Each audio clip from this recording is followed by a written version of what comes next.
नमस्कार. आज आपण बनवणार आहोत साऊथ इंडियनची सुपर सॉफ्ट बटरसारखी मेल्ट होणारी आणि कमी साहित्यामध्ये झटपट होणारी वेन पोंगलची रेसिपी करतोय. चला तर मग सुरू करूया. तर मी अर्धी वाटी मुगाची डाळ आणि 1 वाटी तांदूळ घेतले. मुगाची डाळ मी कपड्याने स्वच्छ पुसून घेतलेला आहे, पण आपण तांदूळ धुवून घेणार आहोत. रेसिपी सुरू करतोय. तर मुगाची डाळ प्रथम आपण भाजून घेतोय पॅनमध्ये. थोडासा कलर चेंज करायचा आहे मुगाच्या डाळीचा. एक नंबर रेसिपी आहे पण. हे बघा भाजून झाले, आता साईडला काढून घेतोय. थंड पण झालेला आहे. आता आपण कुकर घेतलेला आहे. कुकरमध्ये मुगाची डाळ टाकलेली आहे. एका साईडला गरम पाणी करायला ठेवलेलं आहे. गरम पाण्याचा वापर करायचा आपल्याला. तांदूळ पण स्वच्छ धुवून घेतलेला आहे, ते टाकतोय. कुठलं पण तांदूळ वापरला तरी चालेल. मी आंबेमोहर तांदूळ घेतलेला आहे. आता हे व्यवस्थित मिक्स करायचं, डाळ आणि तांदूळ. व्यवस्थित मिक्स झाले की त्याच्यामध्ये आपण चवीप्रमाणे मीठ टाकतोय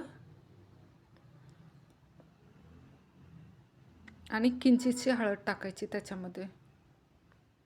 जास्त पण हळदीचा वापर करायचा नाही आहे, थोडीशी हळद टाकतोय आपण. आता गरम पाणी टाकतोय. तर 1 वाटी तांदूळ आहे, अर्धी वाटी मुगाची डाळ आहे, तर मी 3 ते 3.5 वाट्या पाणी ओतते.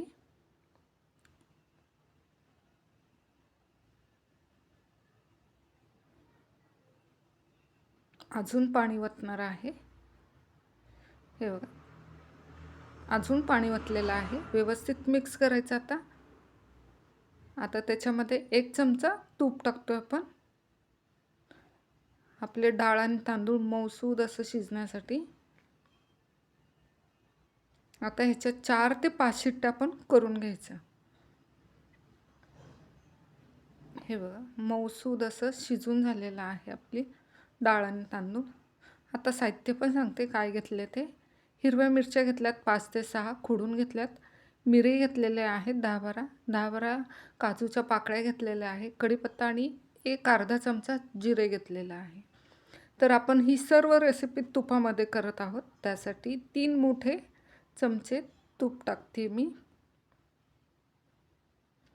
तुपामध्ये खूप छान लागते, नक्की ट्राय करा. सगळ्या खिचडीला मागं टाकलं एवढं सुंदर रेसिपी आहे ही वेन पोंगलची. तूप पण छानसं गरम झालं. आता त्याच्यामध्ये कढीपत्ता प्रथम टाकतोय. कढीपत्ता छानसा तडतडला की मग आपण सर्व साहित्य टाकून द्यायचे त्याच्या. आता आपण डाळ आणि तांदूळ जे शिजवून घेतलेलं आहे ते टाकतोय त्याच्यामध्ये. जरी शिजवताना पाणी कमी पडलं ना डाळ आणि तांदूळमध्ये, तर अजून 1 वाटी पाणी ओता. गरम पाणीच ओता आणि मऊसूद असं शिजवून घ्यायचं. कुकरला झाकण लावायचं नाही, फक्त एक उकळी येऊन द्यायची आणि मग फोडणीची तयारी करायची. आता व्यवस्थित परतून घ्यायची आपण हे डाळ आणि तांदूळ फोडणीमध्ये. ही पूर्ण रेसिपी वेन पोंगलची तुपामध्येच करतात आणि चवीला अप्रतिम लागते. व्यवस्थित परतून झालं की झाकण ठेवतोय आपण त्याच्यावर 5 मिनिटासाठी.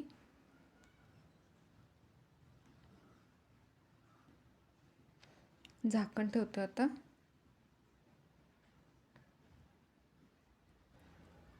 5 मिनिटानंतर झाकण काढलेलं आहे. वास एवढा सुंदर यायला लागला याचा. खरंच खूप छान लागते, नक्की ट्राय करा. व्यवस्थित परतून झाले की मग आता सर्विंग प्लेटमध्ये काढून घेतो आपण. तयार आहे गरमागरम सुपर सॉफ्ट बटरसारखी मेल्ट होणारी वेन पोंगलची डिश. आता त्याच्याबरोबर उडदाचा पापड आणि लोणचं घेतलेलं आहे. तुम्हाला ही रेसिपी आवडली असेल तर व्हिडिओला लाईक करा, चॅनलला सबस्क्राईब करा आणि बेल आयकॉनला प्रेस करायला विसरू नका. धन्यवाद. परत भेटूया अशा छानशा रेसिपीसोबत. तोपर्यंत बाय बाय.